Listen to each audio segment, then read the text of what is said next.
देखिए, ये कैसी श्रद्धा और कैसा सम्मान है कि व्यक्ति श्रद्धा और सम्मान तो व्यक्त करता है अपने भाषण में, लेकिन व्यवहार में उस पूरी पार्टी के नीति, सिद्धांत, कार्यक्रम और उनके उम्मीदवारों को धराशायी करने की कोशिश करता है।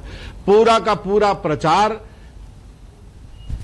शिवसेना के खिलाफ है मोदी जी का, और वो सम्मान और श्रद्धा प्रकट कर रहे हैं।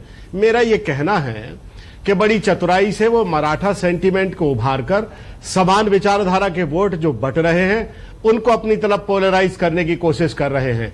शिवसेना समझ ही नहीं पाएगी कि उनके वोट कैसे बीजेपी की तरफ पोलराइज हो गए।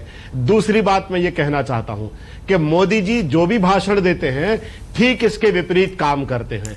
श्रद्धा और सम्मान व्यक्ति के जीवन में भाषण में प्रकट नहीं होता है, उसके व्यवहार में मूर्त रूप लेता है। और व्यवहार यह है कि शिवसेना के पूरे उम्मीदवारों को वो धराशायी करने की कोशिश कर रहे हैं। ये कैसा श्रद्धा और सम्मान है जो 10-20 सीटों के बंदरबांट को लेकर चकनाचूर हो जाए। आप जो बात कह रहे हैं, मैं सीधे सीधे चलता हूं प्रेम शुक्ला जी से। श्रद्धा की बात हो रही है, श्रद्धांजलि की बात हो रही है, सब अपनी जगह है। आप बोलते हैं कि आप कई बार उनके ऊपर हमले डालने की बात करते हैं। हमने एक तो पहले तो आपके कभी भी भाषणों में ऐसे हमले नहीं सुने जो बहुत ज्यादा खतरनाक हो बीजेपी के खिलाफ। जो मुंह छूने के लिए हो रहा है वो सब तो हो रहा है। आपके मंत्री अभी भी केंद्र सरकार में, अब आप इसको क्या कहेंगे? नहीं, इस पर स्पष्टीकरण आ चुका है कि हमने केंद्र में जो है जनादेश जो है राष्ट्रीय जनतांत्रिक गठबंधन के नाम पर माना है। तो यदि जो है अगर हमारे एक मंत्री को इस्तीफा देना है तो 42 के 42 सांसदों को, लोकसभा के सांसद जो भारतीय जनता पार्टी शिवसेना के गठबंधन के नाम पर चुन कर गए हैं, तो जब हम जनादेश मांगते हैं केंद्र के सरकार के नाम पर और जनादेश मिलता है, तो आपको क्या लगता नहीं कि हम उस सरकार से विड्रॉ हो जाएंगे कार्यक्रमों और नीतियों को, बिना कार्यक्रमों नीतियों से अलग हुए? तो क्या वो जनादेश का अपमान नहीं होगा? नहीं, ये जनादेश का अपमान नहीं है, या अवसरवाद है, या आने वाले समय में एक आपकी एक विंडो खुली हुई है कि अगर अभी चुनाव लड़ लेते हैं, हो सकता है आने वाले समय में दोनों को नजदीक आना पड़े, उसका ऑप्शन है। भी नहीं, हमने वोट, ये क्या सत्य नहीं है? नहीं, अवसरवाद इसको आप कहेंगे। देखिए, ये नहीं, कृपया ही सच्चाई को बताएं कि क्या हमने जनादेश जो है लोकसभा में संयुक्त रूप से नहीं मांगा था? क्या आपको लगता है कि हम अलग अलग जनादेश मांगे थे? मेरा आपसे और चुनाव के बाद हमने अवसरवाद किया और एक हो गए। प्रेम शुक्ला जी, मैं आपसे सीधे सीधे एक बात कर रहा हूं। तो यदि हम बाहर जाना चाहते हैं राजग में, तो फिर सारे सीटों पर चुनाव की बात होनी चाहिए। नहीं, अगर यही सारी बातें हैं तो जब गठबंधन टूटा तब, नलिन मैं आपके पास आ रहा हूं, गठबंधन टूटा तब भी यही सारी बातें होती थी, लेकिन गठबंधन तो टूट गया। मेरा सीधा सीधा सवाल यह है, हम चुनावी फिक्सिंग इसलिए पूछ रहे हैं, नलिन मैं आपके पास आ रहा हूं, मैं सीधे सीधे इसलिए पूछ रहा हूं कि क्या अभी दोनों पार्टियां, गठबंधन तो वॉकआउट हुए हैं वो। नहीं, मेरा सवाल यह है, क्या अभी दोनों पार्टियां इस तरीके से चुनाव लड़ रही हैं कि एक फ्रेंडली फाइट, जो कि बीएमसी के 1995 के चुनाव में हमने देखा था, दोनों ने चुनाव लड़ा था, दोनों ने फ्रेंडली फाइट के तौर पे लड़ा था, लेकिन उसके बाद अलायंस की बात हुई थी। क्या वो हम देखते हुए यहां पर देख रहे हैं? नलिन, मुझे सीधे सीधे बताइए, क्या पोस्ट पोल अलायंस का ऑप्शन खुला है, इसलिए अभी एक दूसरे के ऊपर हमले नहीं हो रहे? नहीं, ऐसा नहीं था।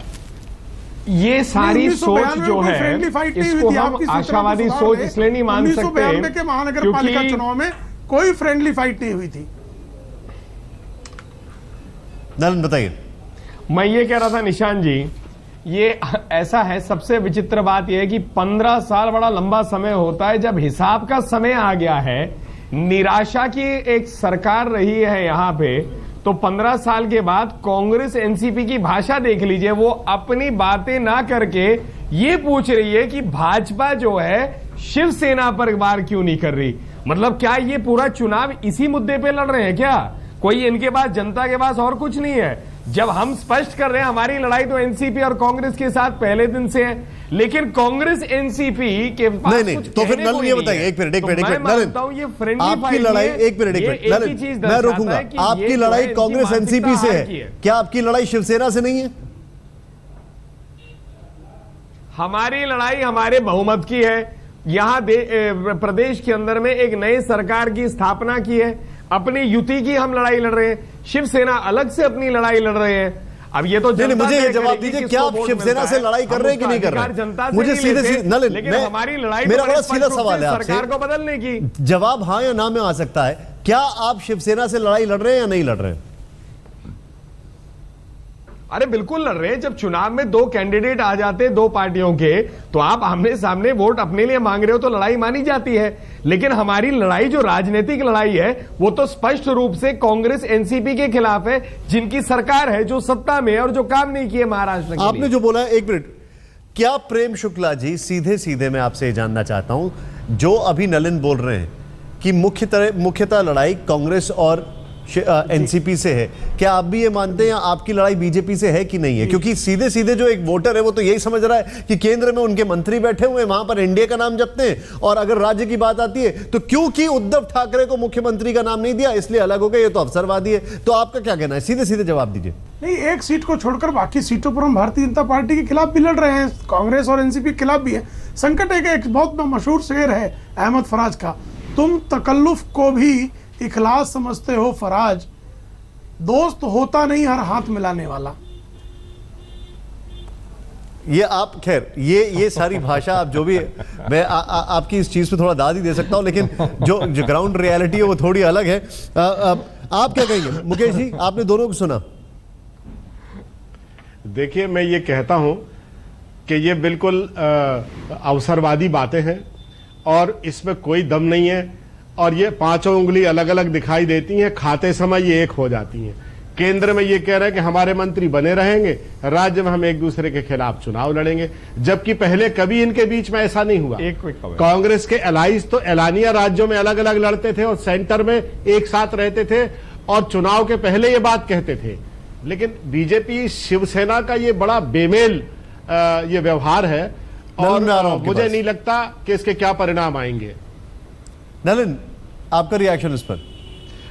हाँ, मैं इतना ही कहना चाहता हूं कि मुकेश जी ने बिना उनको शायद सच उनके मुंह से निकाली गई, क्योंकि कांग्रेस की सरकार जो है एनसीपी के साथ, वो तो जनता का पैसा खा खा के वो खाने की आदत जो आ गई है, उनकी भाषा में भी अब वो स्पष्ट हो गया है। इसीलिए मैं पहले से ही कह रहा हूं हमारी लड़ाई जो है स्पष्ट रूप से मध्य प्रदेश में, छत्तीसगढ़ में बीजेपी की सरकार को बंद करने के लिए, भारत की कोई सरकार करप्शन नहीं कर रही। पूरे देश में हम कांग्रेस घोटाला भारत की बात करिए, शिवराज सिंह जी अभी बैठे नहीं, हर चुनाव में हम लोगों का मुकाबला होगा, नेताओं ने मोदी बिल्कुल मुकाबला होगा। क्यों आप डिफेंसिव हो रहे हो?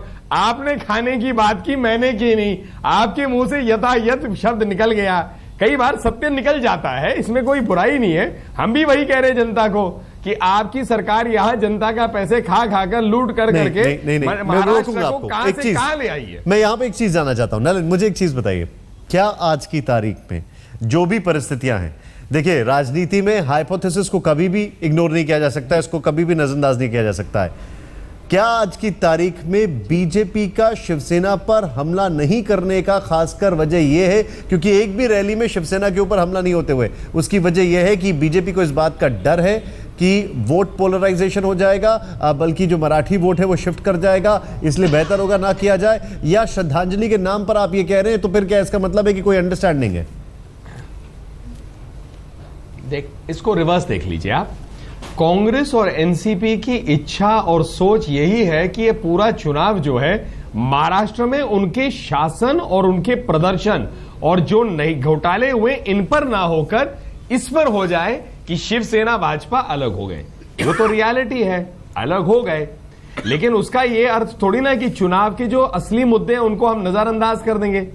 तो ये सारी बातें कोई डिफेंसिव या घबराहट या भय की नहीं है। हम अपनी लड़ाई बिल्कुल स्पष्ट रूप से अर्जुन की बिल्कुल तीर की तरह, चिड़िया की आंख की तरह एनसीपी कांग्रेस के शासन और प्रशासन के खिलाफ। चिड़िया की आंख आपको कांग्रेस और एनसीपी दिखाई दे रहा है, लेकिन चिड़िया की जो दूसरी आंख है, क्योंकि चिड़िया तो पूरा महाराष्ट्र है और दूसरी आंख में शिवसेना है, उसके ऊपर आप निशाना न माने तो ये बात थोड़ा समझ से परे। मैं तीनों मेहमान जो अभी इस वक्त हमारे साथ मौजूद हैं, एक तुरंत आपको दिखाते हैं अभी अभी क्या दर्शकों की राय आ रही है, जरा ध्यान से देखें।